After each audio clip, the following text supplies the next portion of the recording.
Hello, welcome to part 3 of my story about how I became an English teacher.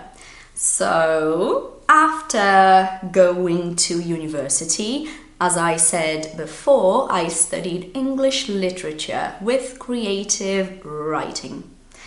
Actually, during the time I spent at university, the time I was there, the verb to spend is amazing because it's not just about money. Yes, you spend money. You go to a shop and, oh no, those shoes, amazing.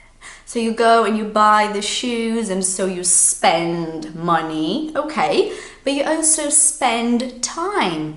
So, for example, when you really like someone, you like to spend time with them. Not pass time, like we say in Portuguese. Spend time.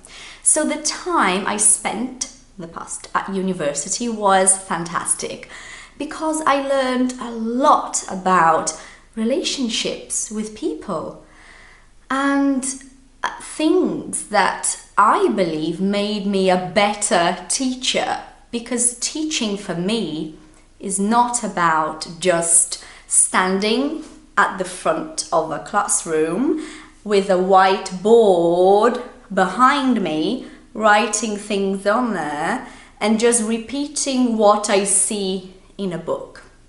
No. For me, teaching is finding a way to give information and actually reaching that person.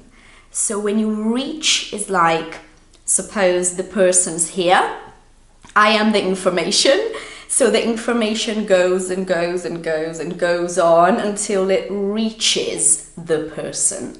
So for me, this is what good teaching is. You give information in a way that the person clicks. Oh, I get that. I understand. So my course for me was fantastic. When I finished my course, I was 25 years old when I finished my degree.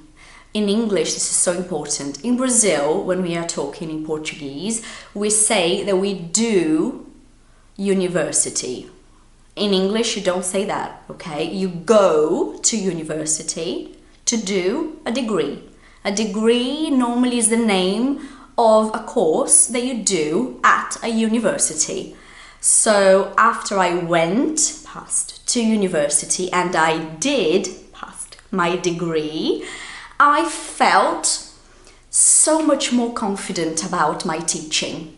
During the time I was studying, I continued teaching. I never stopped teaching.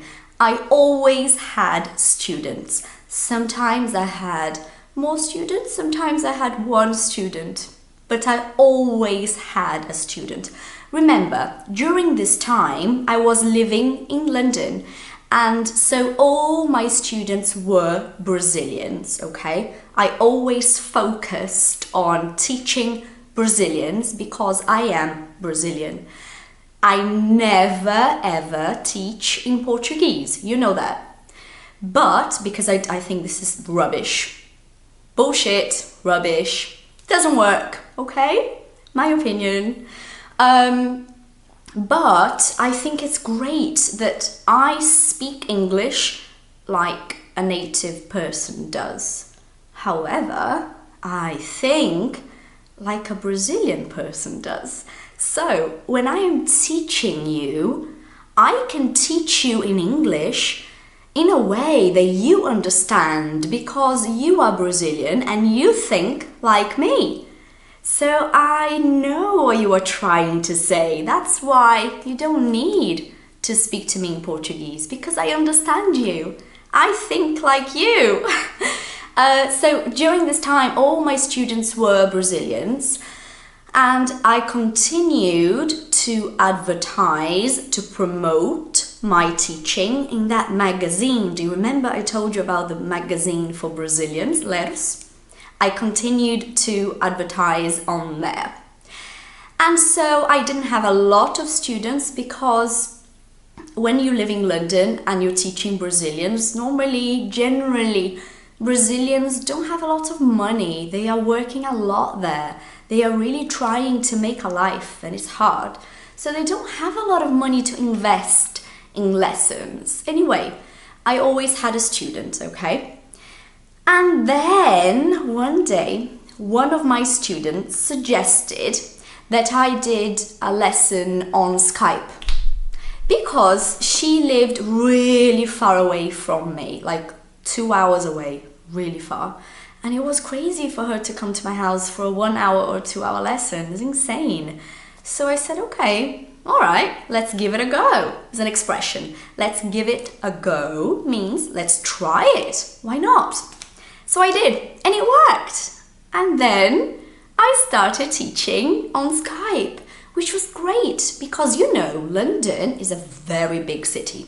And it was difficult for people to come to my house when they wanted a lesson. So the fact that I started teaching on Skype made my job so much more accessible to people. People could then have lessons with me at home because all they had to do was switch on the computer or just grab their phone. Grab is this, take. Grab their phone, hello, hi Patricia, hello. So it's so easy. And that's how Skype happened, okay?